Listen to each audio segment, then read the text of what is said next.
My name is Charles H. Jackson Jr. I was born September the 10th, 1950, at the old Duke Street Hospital here in Alexandria. I went to elementary school at St. Joseph's Catholic School down here on North Columbus Street.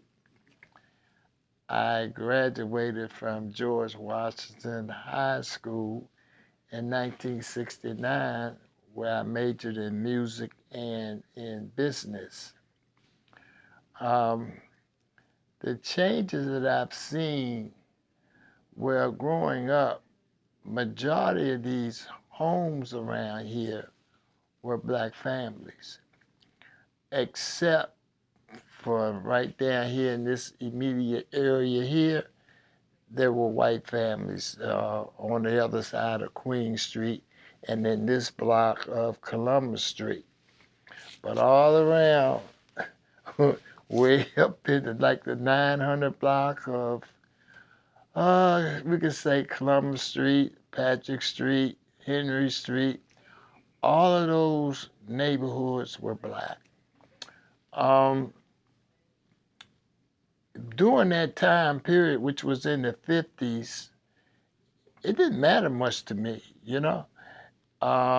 Even though there was a lot of Jim Crow and stuff down in the more southern states, like down in Mississippi, Alabama, and stuff like that. But up here, it wasn't too tense like up here. Um, my family, of course, even my grandmother and my grandfather, my grandfather was a music teacher. He taught most of the organists that played in different churches around here. He taught them piano and organ lessons. My dad, he was a music major, and he also sat in the United States Navy Black Jazz Band back in the late 30s and early 40s, where he played behind a lot of celebrities like Lionel Hampton, Pearl Bailey, people like that, Ray Charles's studio band. And anyway, like I say, music's been in my family for years. Even in high school, I was about to get a scholarship to Peabody Music Conservatory because I was a percussionist. I played timpanis in the concert band, snare drum in the marching band. I was the drum captain. And in order for me to get the scholarship, I had to take music theory. But during that time period, most of us, only thing we had on our minds was getting our own car, getting a job, getting our own car, and actually getting our own phone in our own room. And that's what I did. Um, Unfortunately or not, like I say, I was into music and stuff, and I was in a popular group here in Alexandria called the Togetherness, where we were an R&B singing group, and we traveled different places to sing, to entertain. Uh, I was introduced to Jerry Butler while I was in the group, and he wanted to change personnel in our group, and I was kind of selfish then because I told one of the guys, I said, if you don't have the mustard, don't hold me back, you know. But of course, we did it a democratic way, and it was just four of us. So three said, well, he's been in the group so long since the beginning, we might as well keep him. So that's what we did. We kept singing till though certain members of the group got ill. One guy Lawrence, he was from Alexandria. He had cancer. He passed away. And the very one that was they wanted to replace, he died of liver cancer. And I know that my mother always wanted me to sing in the gospel choir at St. Joseph, but during that time period, I was so much into the world. Now, when I say I was into the world, I was doing drugs. I was, we were drinking a lot and stuff like that. And that was my lifestyle. But after a couple of times going to jail, and I'm singing in the choir in the jailhouse, I said, well, I could actually go to my church and sing, which I grew up in. And so I did that in 1994, and I've been with the gospel choir ever since. Matter of fact, I'm one of the lead tenor soloists in the gospel choir. And even tomorrow, I got 2 solos to sing at church. Other than that, I had corrected my behavior and stuff. I went to several treatment programs and stuff like that. And I just celebrated 24 years of being clean and sober. And I also sponsor individuals in the 12-step program that I'm in, which is Narcotics Anonymous. And I have a family group that I participate every Tuesday. My home group is on Wednesday. And I just have a lot of fun these days, And it was kind of like a big change all of a sudden when people start selling their homes, to a lot of different people. And next thing you know, the neighborhoods got to be predominantly white again. And it was like a big change.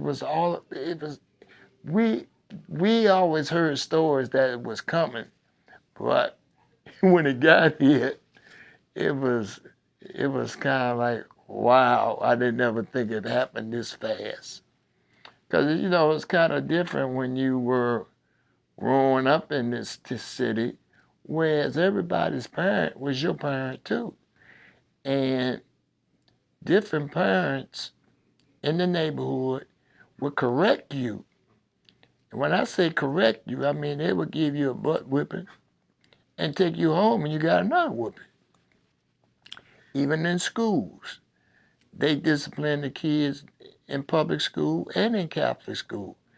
And seemed like when they stopped disciplining kids in school, they lost all the respect for society.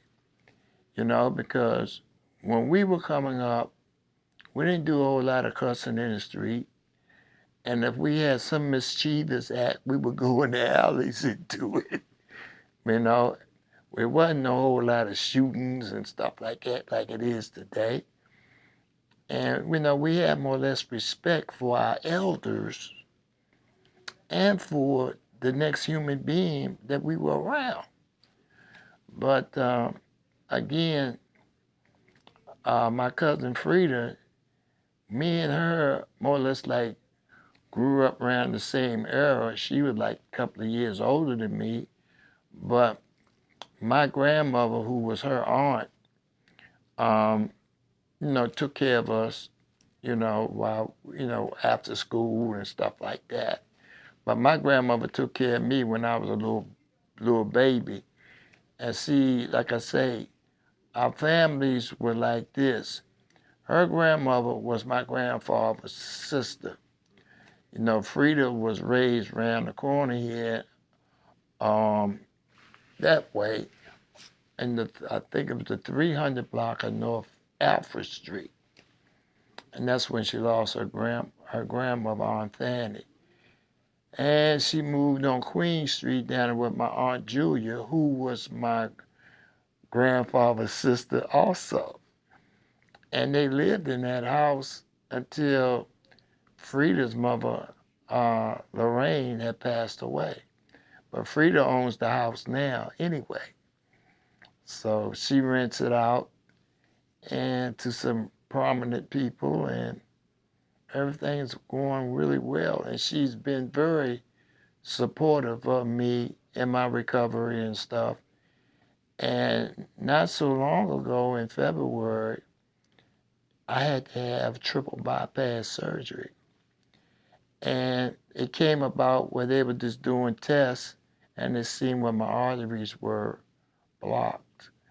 So I went in February. Matter of fact, they operated me on my son's birthday on the 12th of February, and I was released after my rehab at the last month in March. So I have a whole lot to be grateful for, because even during my addiction, I was accidentally shot and paralyzed and not expected to walk no more. And by the grace of God, I could walk, And like I say, I've been diabetic for 57 years, insulin dependent all those times. And I have all my limbs and everything. The only thing that actually went bad on me was my sight. And that's been like a couple of years ago. So it's kind of a difficult transition to go through. After all, I could see all those years, you see. And now I have to more or less rely on people taking me places and stuff like that. Now, I've been given what they would call mobility treatment and stuff, which I excelled in pretty well.